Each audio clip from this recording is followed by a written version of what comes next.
All right. Hi, all. It's Karen and My name is Pluto. here for Karen and Pluto's Not Another Review channel with another movie review. Yep, I'm wired. I'm promising other reviews are coming, but we're just doing a lot of movies and lists right now. So, our movie that we're going to talk to you about this time as I try to adjust You're gonna knock me off. is Ouija. 2014, PG-13, an hour and 29 minutes. If you say so. Um, I don't know. This movie kept my attention. I'm going to say that. But I think part of it is we watched the second movie a couple months back, which is technically a prequel. So we kind of figured out a few things.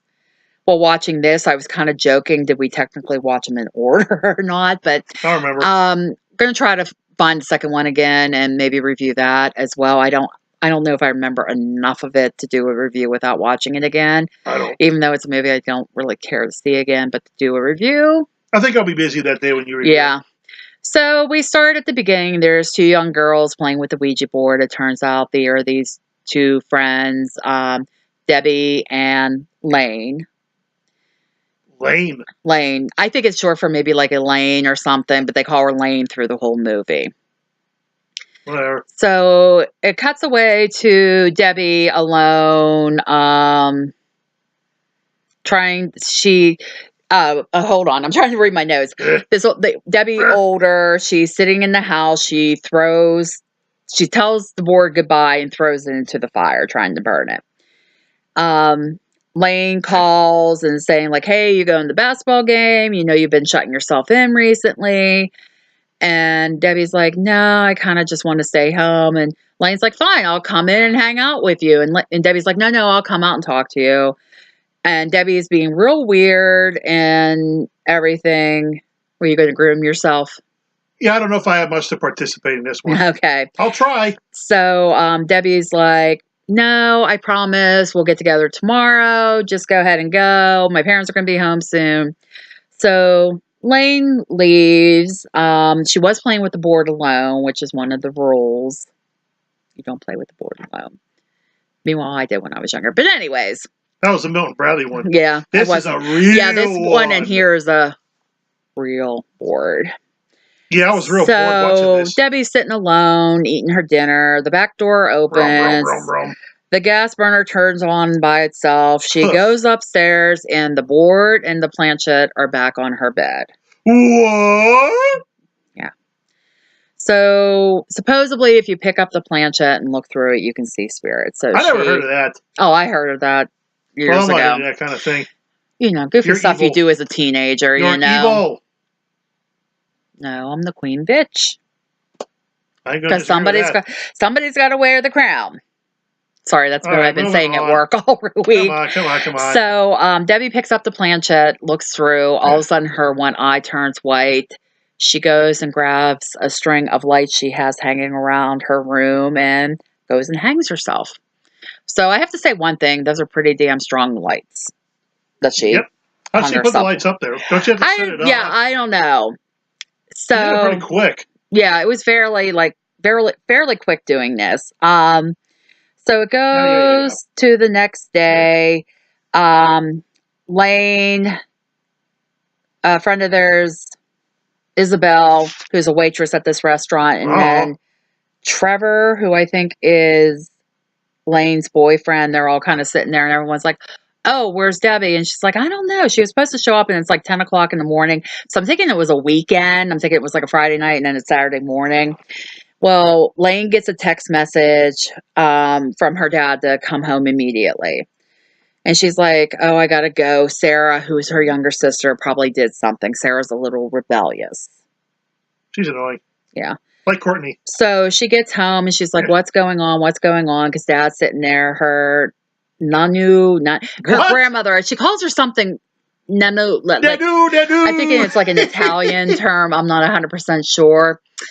And Sarah is sitting there, and they tell her about Debbie. That's not a TV show. Yeah, but she calls her something along those lines. All right, I'll roll with it.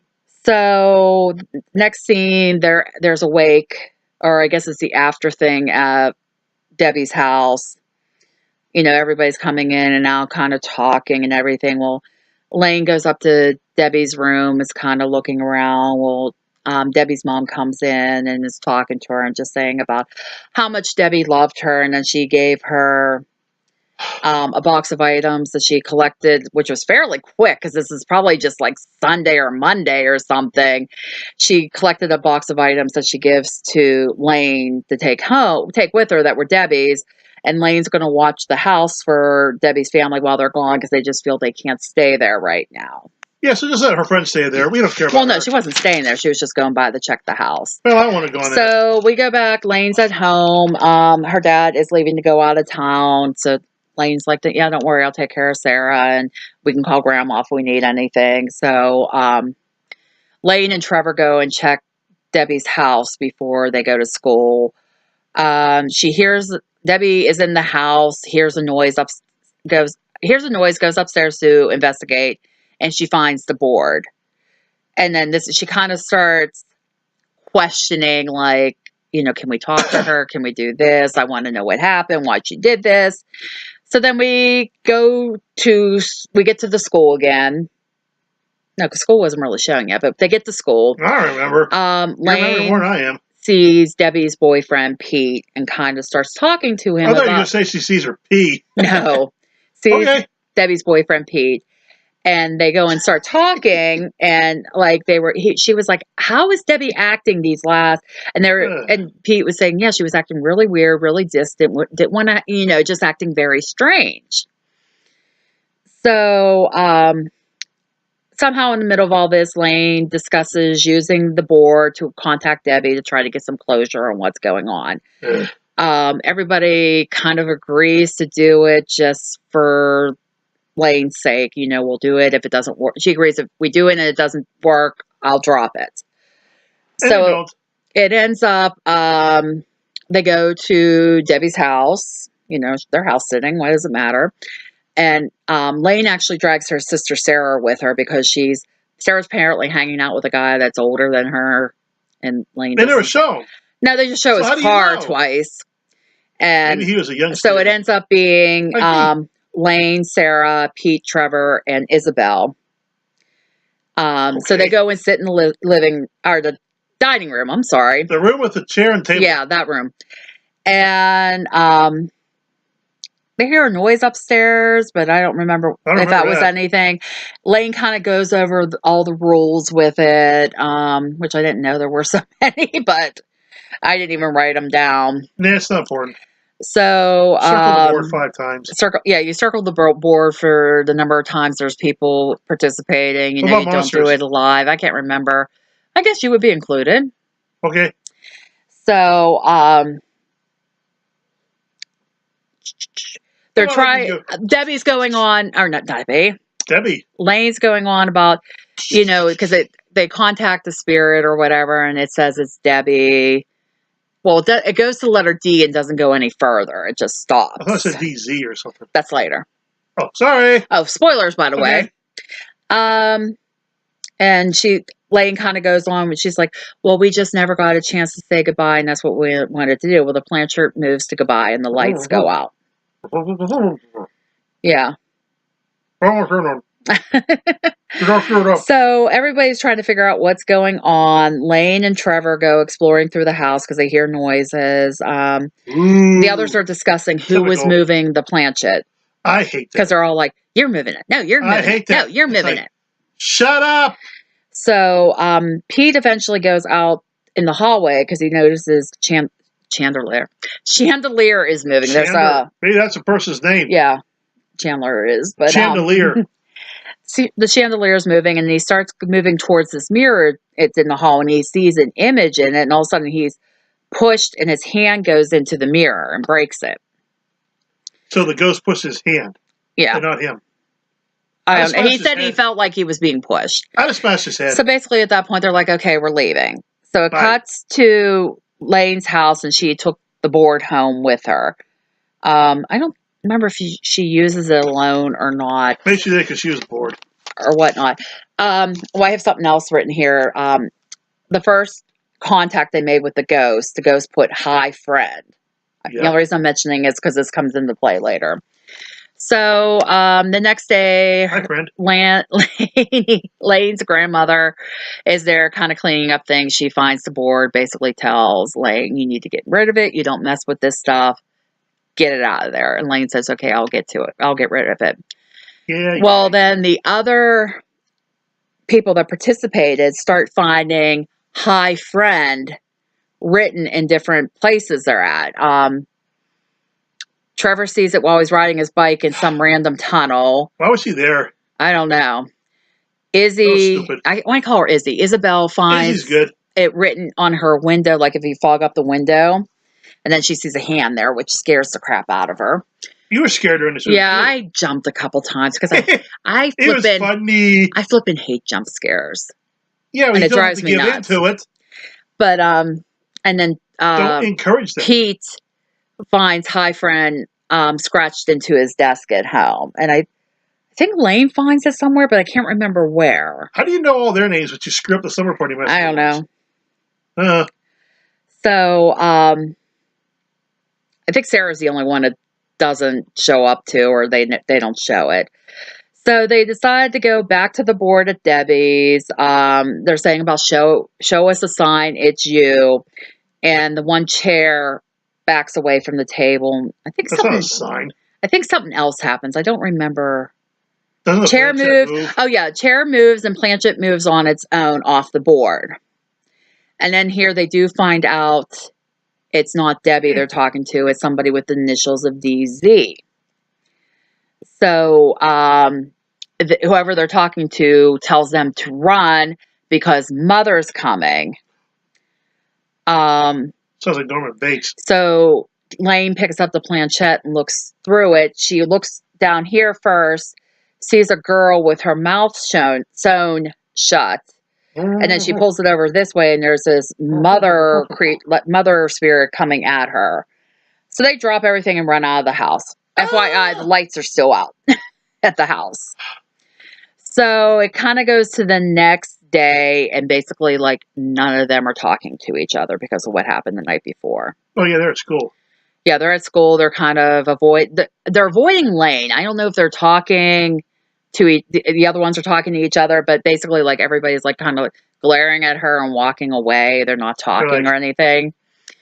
Bye. Yeah. So Lane goes home that night. She's trying to figure some things out. Well, she grabs this little penguin keychain thing out that Debbie's mom had given her, and here it was a portable flash drive when she took the penguin's head off. So yeah, no, that sounds real nice. Sorry, so she plugs it into her computer, and there's some videos on there of Debbie saying she's going to clean the attic and how she found the board in the attic and stating it belonged to the family that previously lived in the house. The ones in part 2. Yeah.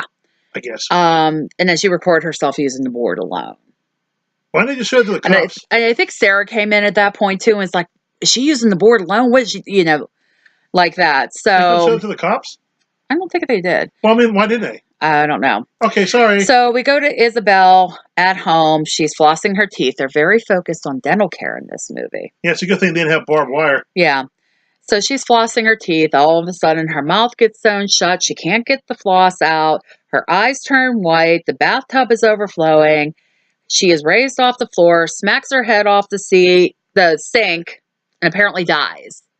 So I don't know if she died. I've hit my head worse than that. Yeah, I don't know if she died from her head being hit or she drowned because the tub was overflowing. They don't really say. Drowned like... Yeah, no, I'm just saying. In this movie, I don't know, because they're like, the guidance counselor next day is talking to Lane, and it's like, this doesn't happen. We want to make sure you're okay. And that's how you kind of find out Isabel died. I like how nobody cares about contacting the people who So somewhere in here, Lane talks to Trevor, and Trevor goes, I don't know what we instigated, but we have an angry spirit, and I'm not helping you. And he kind of goes, bye. I like a nice tall spirit. So Lane finds Pete, and it's like, hey, I need your help. Nope. So Pete agrees to help. They go back to Debbie's. And Lane goes up in the attic. She finds the box from the previous owners, kind of looking pictures and all that. Well, a bunch of weird stuff starts happening up there. She sees a shadow moving. So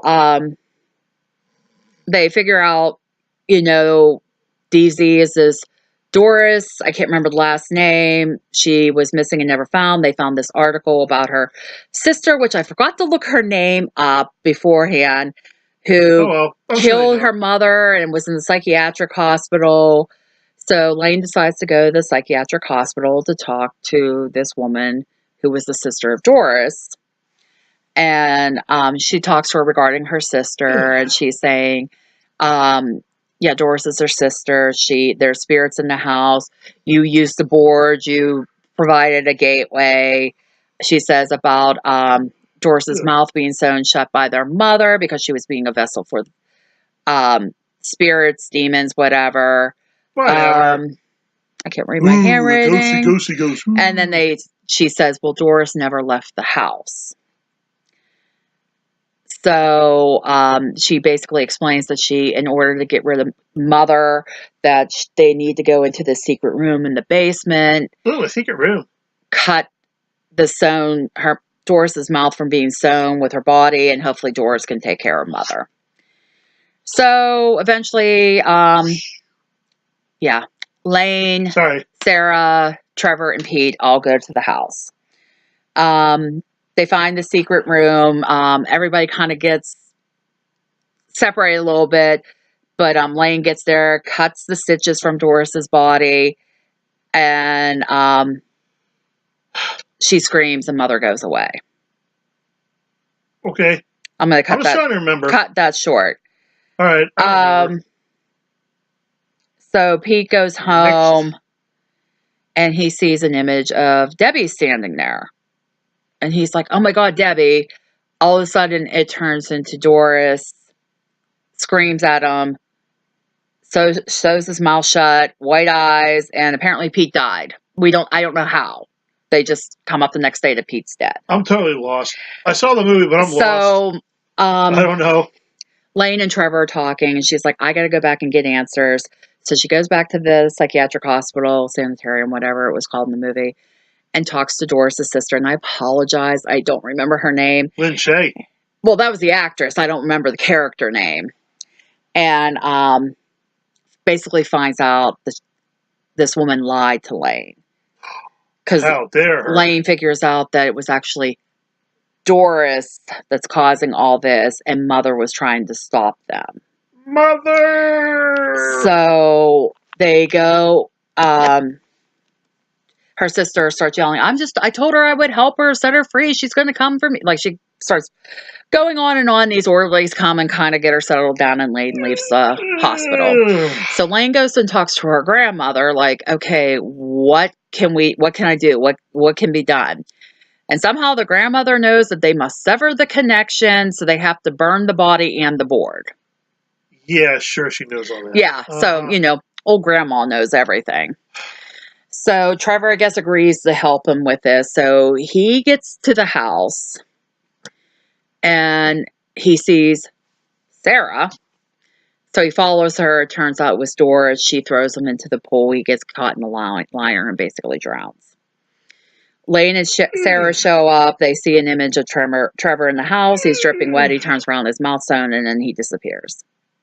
Yay. So they kind of figure, okay, he's dead. So they're on their own.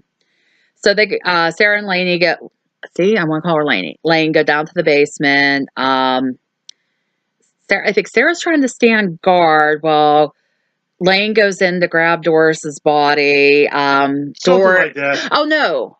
No. Sarah gets pulled into where Doris is at. That's what it was. Sorry, and starts to try to sew up Sarah's mouth to basically kill her. I just can't remember the very end. And Lane starts using the Ouija board and basically calls Doris out and saying, "Hey, I'm asking, you have to respond." And the blonde chick shows up. Yeah, well, Doris tries to kill Lane while she's doing this. Well, Debbie shows up. Her spirit shows up and helps Lane. Sarah grabs Doris's body, throws it in. They have like a furnace? I guess it's a furnace. It looked old-fashioned. Throws the body into the furnace. They throw the Ouija board in, and everything's apparently resolved. Yay, the end. So, next scene, it kind of cuts to Sarah and Lane discussing about how much they miss their friends and how they really you never really get to say goodbye and everything. And Sarah goes, well, I wonder where all the dark spirits went after Doris's body was burned. It's like, oh, I don't know, whatever. Who cares? So Lainey's in Lane. See, I keep on calling her Lainey now. Lane's in her bathroom, flossing her teeth. That's why I was joking about the dental care. She comes back into her room, finds the planchette that was supposed to have burned on her bed. Something else. What? No, that ain't gonna say. Looks through it, and then the movie ends. Yay! So I'm gonna say, yay! It's over. I know Bluto didn't like it. No. For me, it was tolerable. No boobs. But nothing I would care to watch again. Like I said, I'm probably going to try to watch the second one again just to do a review with you guys. I like naked chicks getting slaughtered. I mean, I like supernatural movies, but this was just... I think a lot of these, it's just they're getting overdone now. No, I don't. That's just my opinion. Yeah, I know you don't like the supernatural stuff. No. But I kind of like some of it. But I like Summer Party Massacre. We could watch that over and over again. Oh, I could. So, I mean... I can even pause it. I would say if you're curious, watch it. Otherwise, it's really not worth it. To be honest. Is that your opinion? You don't ever want to see it again. Okay. And I'm not watching the second one. You can watch. Yeah, I'll watch that myself. I'll be busy that day. You'll be busy that day. He's already told me. I'll be busy playing with Chloe. So, like I said, that's it. If you want to watch it, just curiosity. Don't. I mean, but really, it's not worth a watch. So. Oh, I thought you liked it. It was okay. Like I said, it was tolerable. But it's one of these ones like, yeah, I watched it, but I don't care to see it. So a D plus? Probably, ranking-wise. But it's boring. Anyways, please remember to like, comment, subscribe, bell icon, so you know when we post new content. Share the page. It would be greatly appreciated. I'm hitting that bell. Hopefully I'll have the Amazon wish list up by now. And if you guys want to check it out and help us out getting some movies, that would be awesome. Or other stuff. Yeah. No biggie either way. Would just be appreciated. If that's all good. If there's a movie you would like us to review, let us know in the comments so we can explore getting it. Please comment. Nobody's commenting. I do interact. I might have to go on a comment. Yeah. Even though I don't know how. Check out my other channel, K-Doll Games, Toys, and More for toys and video reviews. Some other things. This guy. Yep, more me. As well. Me. Aunt Lulu. My sister. Anyways, that's it. We'll see you in the next one. Bye. Bye.